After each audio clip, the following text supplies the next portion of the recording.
think we should trade Travis Kelce. And then it evolved to, I think we're going to trade Tyreek Hill. We have offers. He's gone. Yep. That was quite an offer. Yeah. I would mess up on him. Yeah. When he got his deal for $30 million a year, I was like, yeah, not for $30 million. You know, that's my history of climbing. Push a button and it doesn't work. Nope.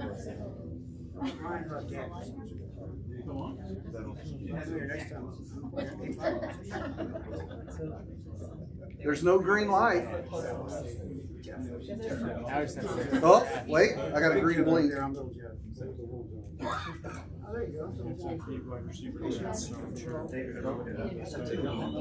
I do my level best. What?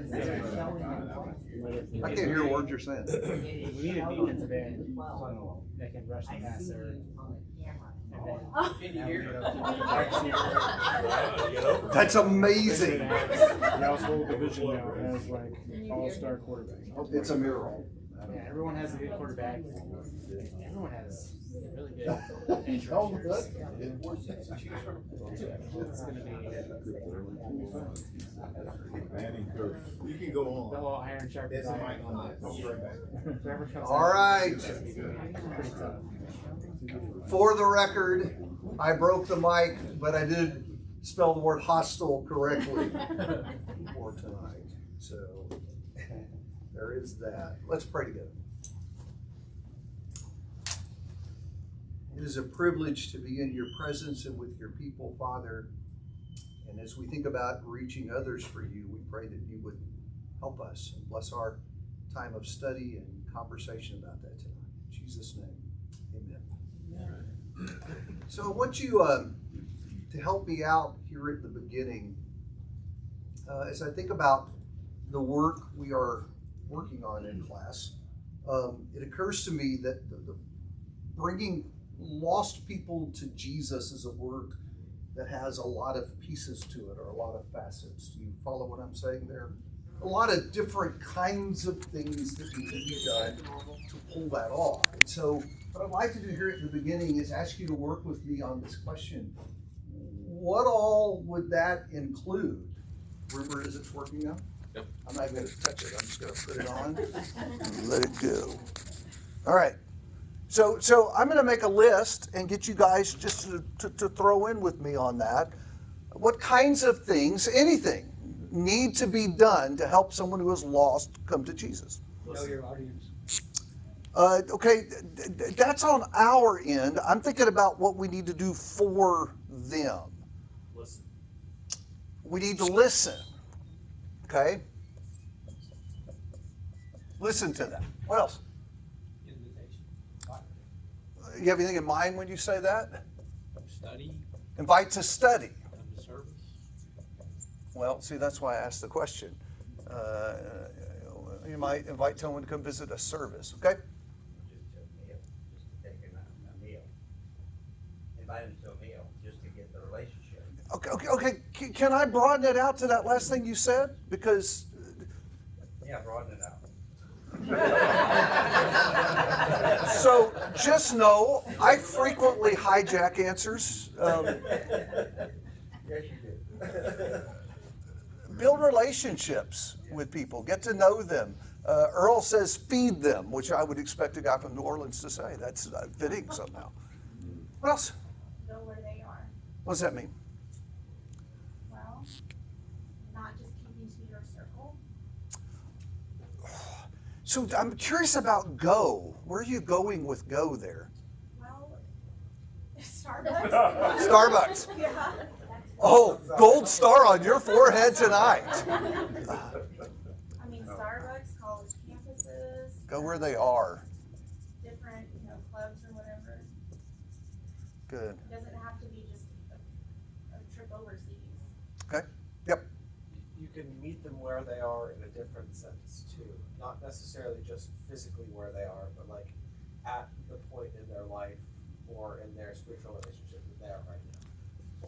So what you're saying is we have to figure out where they are. Yes? Figure out where they are. See how I hijacked his answer too, Earl. It's not personal. Okay? What else? Help them to recognize there is a need. They have to see the need. Okay? Be ready all the time. What? Tell me what that means. Where are you going with that? Well, you can't be, you know, if somebody's right there, you have to kind of be aware of your surroundings. There may be an opportunity. Prepare. Who said prepare? Where are you going with that? You have to anticipate those opportunities, in order to be ready for them, you actually have to prepare. You can't just wing it, because the moment will pass like that. Okay, now, let me narrow your focus a little bit more. Let's think in terms of what we are doing for them and move me beyond the initial part of that. Let's go deeper into this work. What's that? Answer their questions. I have to answer questions. That would kind of connect with study with them. That was on there somewhere. Share your story. Maybe share your story. Maybe. Share God's story. Well, yeah. So the gospel has got to be in here, right? Somewhere there has to be this teaching piece if they're going to come to Christ. Okay, good. This might go along with the building the relationship, but you have to ask questions. Maybe ask. I'll put it up there with that. Yes. You have to prepare for them to be converted. Like, you can't just dip them in the water and then, well, I'll see you around. You know, you have to be ready to integrate them into your group and be committed to, if they're gonna really give this a go and they have a lot of needs, you have to be ready to help them with those needs and Okay. be with them through those needs. So I'm hijacking your answer too. Yeah. See, it's not personal, Earl. So think about what Jeremy's talking about, this idea of grounded after someone is converted, after they start following Jesus, they're a brand new baby Christian. How much needs to be done in that area? You think of some things? Continue to study. More study. More basic study. Yeah. We're going to have to get the foundation sturdy. What else? And you're starting from scratch. You know, Maybe. they may be completely out of their society and their culture, and you now have to be their family and all of that. There's a lot of support that's gonna be needed. If you think about, especially with the baby in Christ, you know, Satan's not gonna be happy to lose somebody. Oh, yeah. See, I think the devil is after people right after their conversion. Yes, ma'am. Be an example. Yeah, example. They have many times here at the pilot, they have new convert classes. You invite them to work for the school, one of those classes. Get them in those classes. So let me pause because we do only have until 10 after. I fight that clock every time on Wednesday. Pray up there, pray for them. Well, yeah. I got to move on though. There's a lot involved in this. Are y'all getting that sense? I mean, we could probably take 40 minutes and just keep building the list and keep running down different angles. One of the things when I start thinking about that I see is the way that these things we've listed begin to fall into categories. And I've already done that a little bit. And I don't want to formally structure this as more as help us get the sense that people coming to Jesus is this journey, and there are a lot of pieces to the journey. And so think about this with me. When I think about people's journey, I think about the fact that there is a beginning part to that journey, right? That somehow, some way, they need to make contact with someone who's got the message, right? Are you with me? Somehow or another, that connection needs to be made for people. And so my mind goes to John 4. Who connects in John 4? Anybody know? Jesus and this disreputable woman at the well, right? And so there's a meeting, an awkward meeting. and then a conversation, and then by the time it's all over, she's made the journey. She embraces Jesus and believes in him, right? But it began with that initial point of contact. And so I think the same thing is true for us as we're trying to connect with lost people, that there has to be this point of contact out there where someone who's got the message hooks up with somebody that needs to find it. I think that happens in a lot of different ways too, doesn't it? Invitations were on this board. You know, a lot of people begin their journey to Jesus with an invitation. Someone said, come. We have this thing at church. Come. We'd like you to be a guest. And lots of people start with an invitation like that. Or it's a question at work over lunch. I've been thinking about. And it starts there with a conversation that morphs into a study or something like that. But there's got to be that. There's everything that's related to that initial point of contact. But that's not the end, right? That's just where we're getting started and trying to move toward that opportunity to do this second thing. And I think that's study. Somewhere along the line, there has to be the presentation of the gospel. So I think about Acts 16, right? And the jailer who comes in and says, what do I have to do? What happened next? Yeah. You know, Paul and Silas take him that very hour. They go back to his house and they have a Bible study, talking about like in the wee hours of the morning, right? In Acts 16. And so I think the same thing is true of us, that somewhere along the way, these conversations, these contacts have to turn into Bible studies with people. So I do a lot of Bible studies in my living room. Had a guy there, week ago Monday? Right. Me and Carla, and was it Friday? See, I don't even know what day it is. And me and Carla and Heidi just showed the big picture right there in the living room. Do a lot of Bible studies there. Some people learn the gospel by coming and listening to a sermon. That doesn't happen very often, but I've encountered some people who just sat and listened long enough and collected enough information. They say, I think I know what I need to do. But somewhere along the way, there has to be the teaching. And then this last piece I mentioned, after somebody has studied and made the decision, there's all this grounding work that needs to be done. And that's from the Lord. In Matthew 28, verse 19, he said, go make disciples of all the nations, baptizing them in the name of the Father, the Son, and the Holy Spirit. And then what's the next verse say? Verse 20, anyone know? Teaching them to observe all that I've commanded you. I think often that's a neglected part of this work. We forget that that's another piece of the process, is once they've embraced the truth, then to help them grow and to know what it means to be a follower of Jesus. So someone mentioned there's more Bible study that has to happen. I think that's right. Some of y'all mentioned, this was on there, the family connections and the support that has to take place. I saw a study a few years ago, so I'm not sure its results are still relevant, but it was interesting. It said people who become Christians and join a church family and make 3 new friends or fewer almost always fall away, like 90% of the time. And if they make between 3 and 7 new friends, there's a 50-50 chance.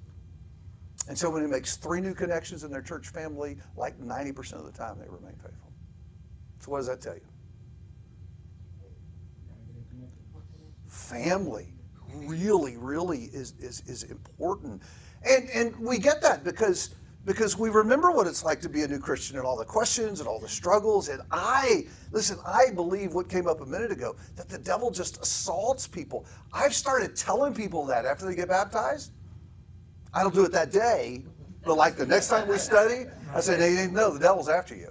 So you can just expect stuff to happen, because it does, and they need to be ready for that. So lots and lots of stuff in this journey that we participate in helping people find their way to Jesus. So here's the thing I'd like you to do. Look at the list on the board or the slide up there and think about this question. Where do you do your best work? So if you're going to be in this process helping somebody, where do you do your best work? What are you particularly good at? So let that question just kind of hang in the room for the rest of the night. I'm going to put 3 statements up on the slide, and then we're just going to kind of kick them around talking about them. Okay, and that'll be our class tonight. The first statement I'm going to put up is this: we all have different talents. Love 1 Peter 4:10, as each one has received a special gift. Employ it in serving one another as good stewards of the manifold grace of God. I believe that. I think everybody has the capacity to work in the kingdom. And with regard to this kind of work, I think everybody has gifts in their life that have an evangelistic application that makes us qualified, go back to the journey, to help people along the way in their journey. So how does that point apply to what we're working on in this class? The fact that we all have different gifts, what do you need to take away then? David, I was thinking that sometimes we're scared to approach people, so we think we have to be able to answer all the questions. Yes. And it's not like, maybe some people are really good at leading people, but not really that great at having to study themselves, so that they can bring them to other brothers, an elder, or preacher, or whatever, and you can study together. So you're saying we're not all good at the same things, which means we ought to do what? Do the thing that you're good at. Can I say that with emphasis tonight? Figure out on that spectrum from beginning to end where you are really good, and we need you to pour your energy into that. Take what you're good at and do a lot of it. So I think you're correct. I think there are some people who are wonderful at making contacts, just connecting with people. We had an elder back in Chicago. The guy could talk to a wall. I mean, like have a lengthy conversation just talking to a wall. Man, it's a gift. You know what I'm talking about too. Well, both of them. Yes. It's bad having Carla in here. She knows the origin of all my stories. Anyway, so I am not that guy. It'll come to a surprise. Most of y'all know that most preachers are introverts. You have a party at your house, I will not be the life of it. I will be in a corner hiding from all of you, okay? I am not that guy. But there are people who are really good at that, and we need them out there doing that, right? I had two hands. Who was up over here? Yes? I think one of the things we need to avoid is the trap of saying, oh, they're good at that, instead of us saying, what am I good at, what can I do with that? Yes. Yes, so let me say it again. Our level of talent is different, right? In whatever realm we're talking about. Some people are better cooks than other people, yes? But someone still has to cook at your house. If you're both C- cooks, it just means you're not going to eat very well, but somebody's got to cook, right? And so we all have a work to do in evangelism. We're called to participate with the Lord in reaching lost people. And so maybe I'm a C- contactor, but that's the best I can do in that work, so I need to be a C- contactor, right? Doesn't matter about the level of my talent. It matters that I use my talent, whatever it is and however high it reaches, to the best of my ability. So that's right. We can't cop out and say, I'm not as good as somebody else, or let other people do that. That's our problem. Everybody says, let someone else do that work. And then no one does it. Yeah. Well, that was kind of to my point as well. You know, we all have to participate. There's a role for all of us. The last place I was where I felt like we were a unit is everybody was involved in the work. Some people were just the people that were, you know, making copies of the Bible studies. Some people were just scheduling. You know, not everybody was out doing a Bible study. Not everybody was out meeting people. We had flyers and stuff. And some people were just, you know, posting those up in different places. I've heard of really creative ideas of, you know, how they put things up to get people's attention and get phone calls and, you know, make those contacts without ever having to interface with another human being. So here's what I'm going to say about that. Find what is your thing and do your thing really, really well. I know some people who are great teachers, but they're not great contact people. There's some people who are, and I know some of you people are this way because you've made me and Heidi feel this way since we moved here. You've been very embracing and welcoming and making us feel like part of the family. We get lots of people doing that when we have new folks coming in. So the takeaway to we all have different talents is when it comes to this work, what are you good at? And do that very, very well. Last word. I would also say, if you know what you're good at, find the other people that are good at the other things and the tag team you together. Oh, partnership in this is so, we ought to have a whole class on I partnering in can this. coordinate, but I can't coordinate if nobody else is doing, like, if nobody else is gonna study, if nobody else is gonna contact, that's great, I can feed people, but if nobody's there. Yeah, whatever your role is, if you're the study person, you need to be connected with a contact person who can, I think that's absolutely right. Okay, now I'm about to blow this whole thing up, but I warned you, right? Okay? Because I said, find the thing that you do where your talent is and do it very well. The second thing I want to say to you is we need to be ready to do every part of this work. How can both those things be true? Well, I'm not Still the be only, involved and not have to do it. I mean, I'm not a good contact person, but I may be the only person who's in contact with that person. I see. I mean- Me and you are together on that, right? Right. You know, I have a hard time meeting people. I'm kind of awkward and uncomfortable about that. I wasn't accusing John. I'm talking about me. I'm pointing at him, but I'm talking about me. You're right. But there are people in my circle that, frankly, Chad doesn't have contact with them. And it's not like I could bring him in as a hired gun and say, brought Chad to work today so that he can connect all of you. That's not going to work, right? So it's a great example of this.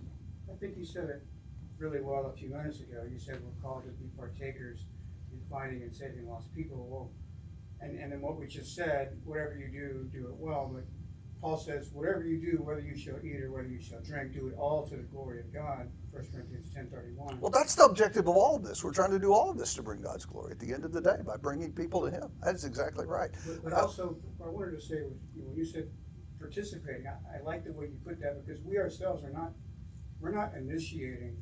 We're actually just going along with God's plan already. Following the trailblazer, Jesus. Because just like Jesus said 3 times in John chapter 6, he said, this is the work of the Father, that you should believe in the one that he sent. That's 6:29. And then he says it again in 6:44. You can't be drawn unless the Father draws you unto me. It's his work. We're called to do his work. That's exactly right. And what is his work? John 17. Father, I have fulfilled my mission. I've done my work. I have glorified you. That's it. That's our purpose in this. I'll give you an example of what I'm talking about. So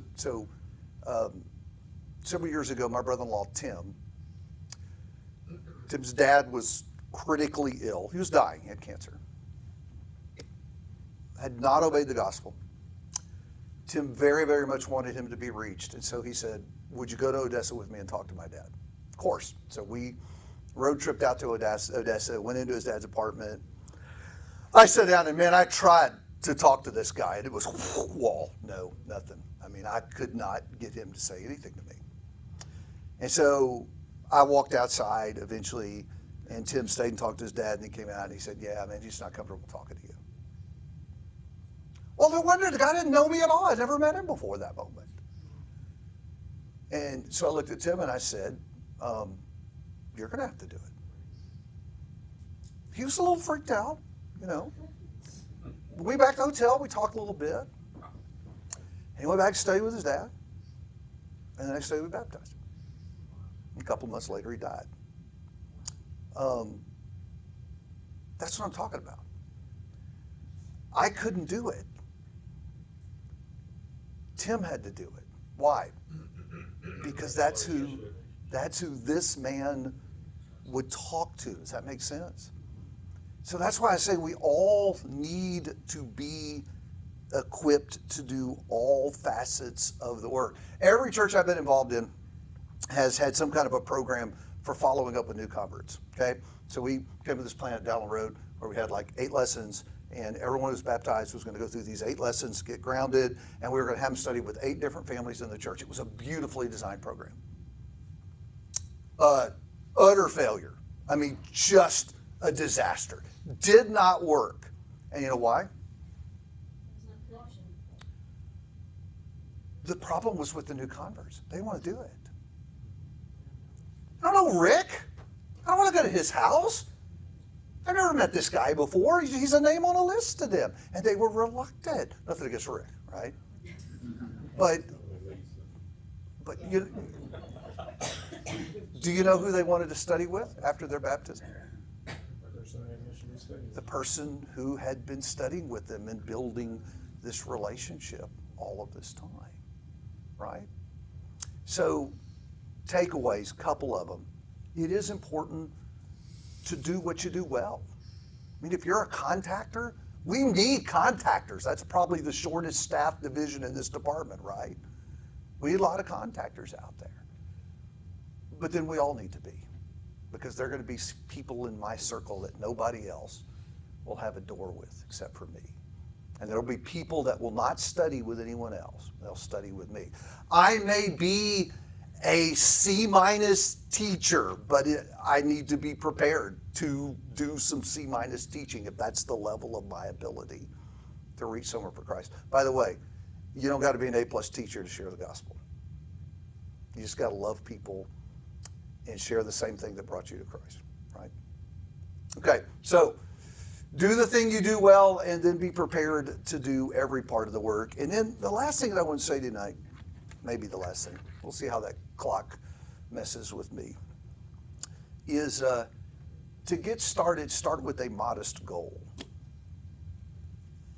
So when I coached Little League, I always hated it when one of the boys would hit a home run. Not that that was bad, that was good.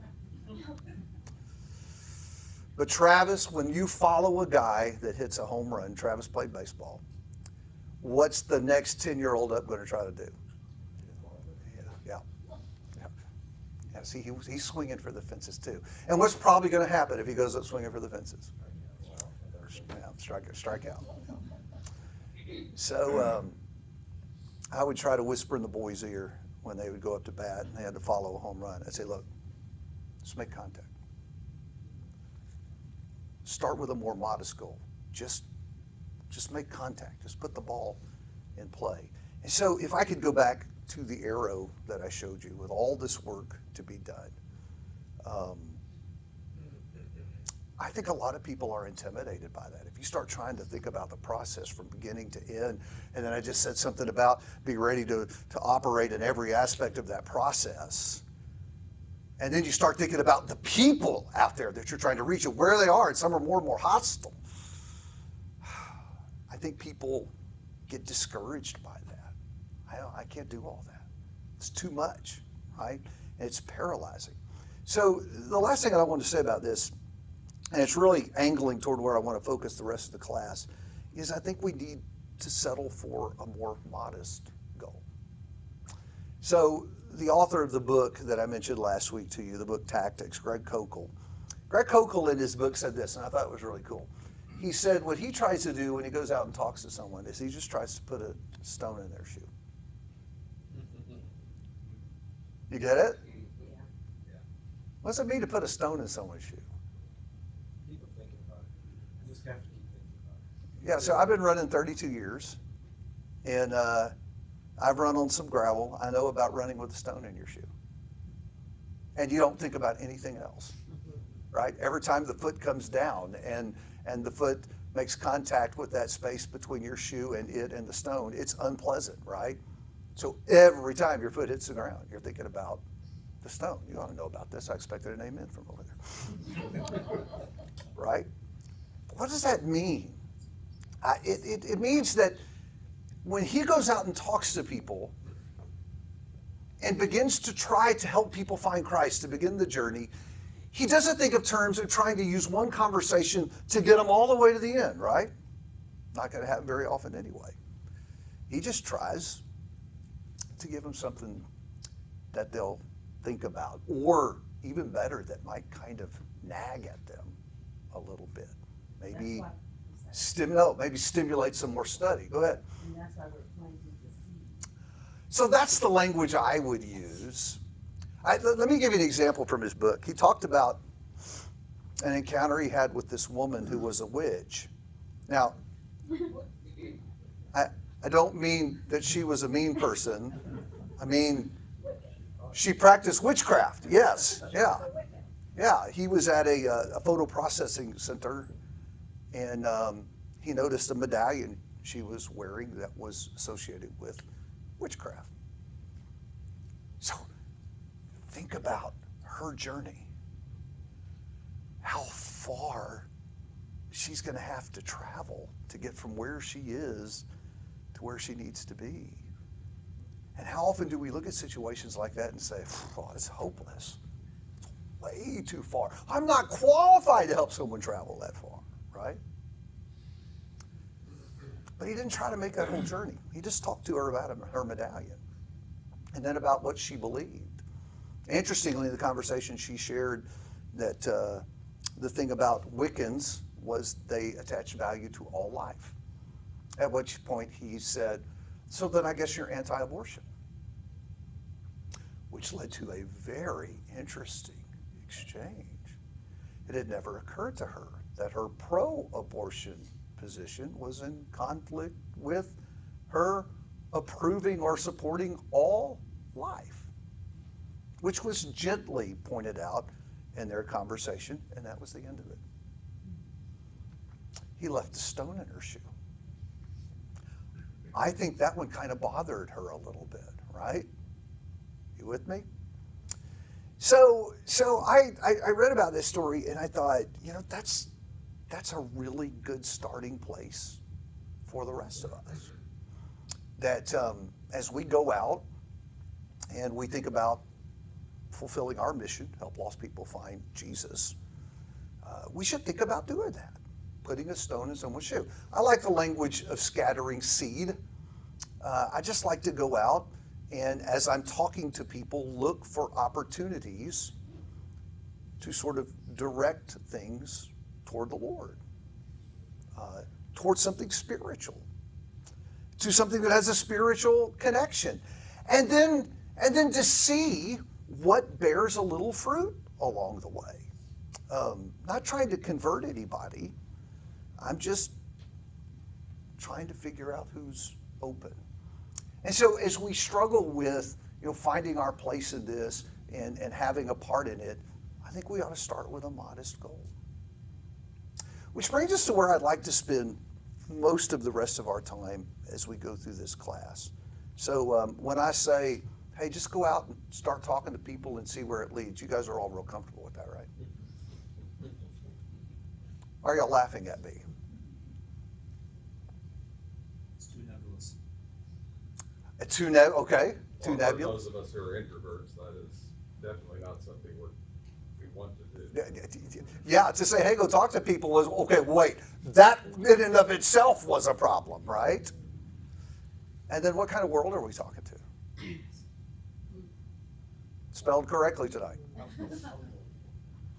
One is drifting ever further away from that. Yeah, more and less aligned with our thinking, God's thinking, and more hostile to God's thinking. Yes.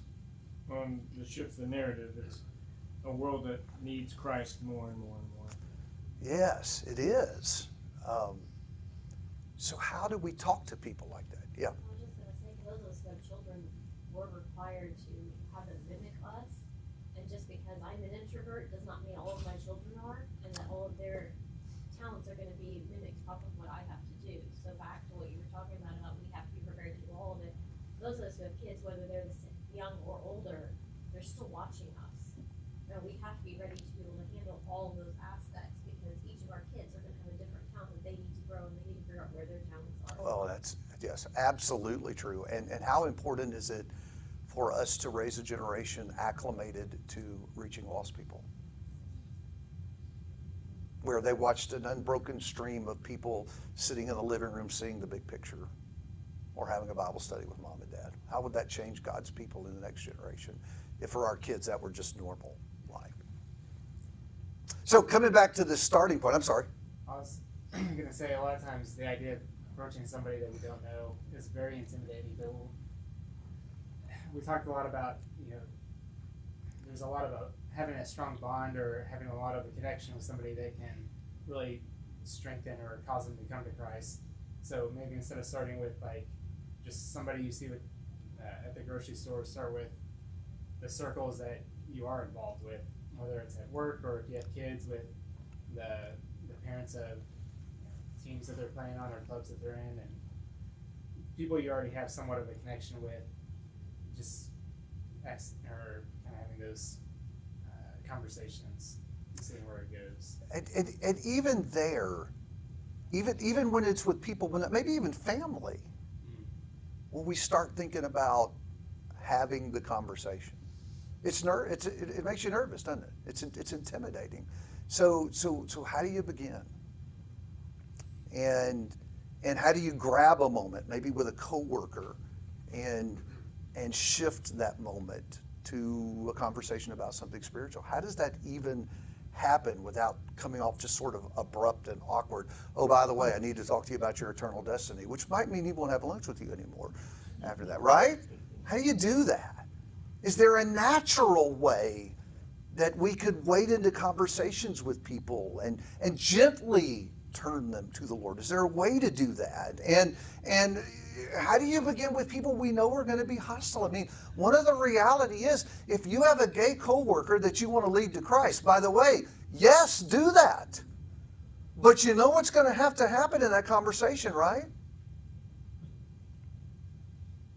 But it doesn't have to be what you lead with. So, which then raises the question, what do we lead with, and how do we move the conversation to there without it raising people's defenses and ending up in an argument? And we see a lot of that going on, right?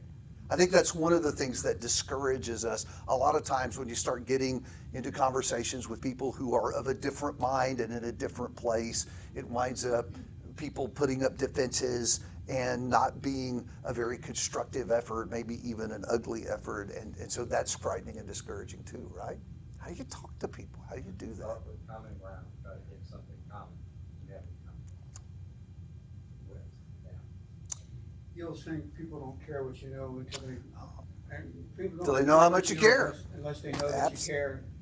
Absolutely And so when true. you- That's that relationship part, Yeah, right? the bond relationship, and you said get to know You them, said which is that. what I said, to know your audience. Yep, that's absolutely true. Yep. Part of that getting to be vulnerable yourself. If you come off preachy, people tend to shut down. But if you're vulnerable about, you talk about struggles you have as a parent, if you know they're a parent, and usually you can find some common ground and just see what they think. So I want to work on that in class. I want us to see if we can't figure out how to talk to people in a constructive way and in a way that will direct them toward Jesus, help them begin their journey. So that's what we're going to do through the rest of the class. What I'm hoping is that I can recommend along the way some very practical skills that we can develop and hone that'll actually make this maybe a lot easier than it seems to be at this moment. Because I don't know about you, been there. Talking to people, really, really awkward. Talking to people who are hostile and don't agree with me, even more so. How do we do that well? Empathy, you gotta have that. Empathy. Well, we're going to explore that. I don't disagree with all that, but at the end of the day, if you have a gay coworker and you want to bring them to Christ, you still got to go there, right? Yeah. Or if you've got a coworker who's unlawfully divorced from a spouse, or who is partying it up on the weekend, you got to go there. You got to tackle those issues, right?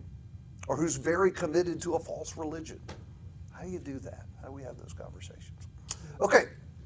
Sorry. Yes, ma'am. But I see as you were saying, when you in a conversation and they do become hostile, whether gay or any other situation, they become hostile, I see it as transitional as Christian away from the hostility and change the subject, change it back to a common level, because God's word in us does that. It doesn't promote hostility, it doesn't engage in it. Yep. So to transition away from it. Got to figure out how to do that. Some of the fruit of the spirit change it to another subject. Yeah. Yeah. We got to figure out how to. Something else, a common ground. You can always that fall you back had on the in comment, I'm just trying to help you. Yeah, let's. So, do you get a sense where we're going? I want to spend a lot of time over the next few weeks talking about how to talk to people, and we'll see if we can figure out how to reach this world we're trying to get to today. Thank you. Okay.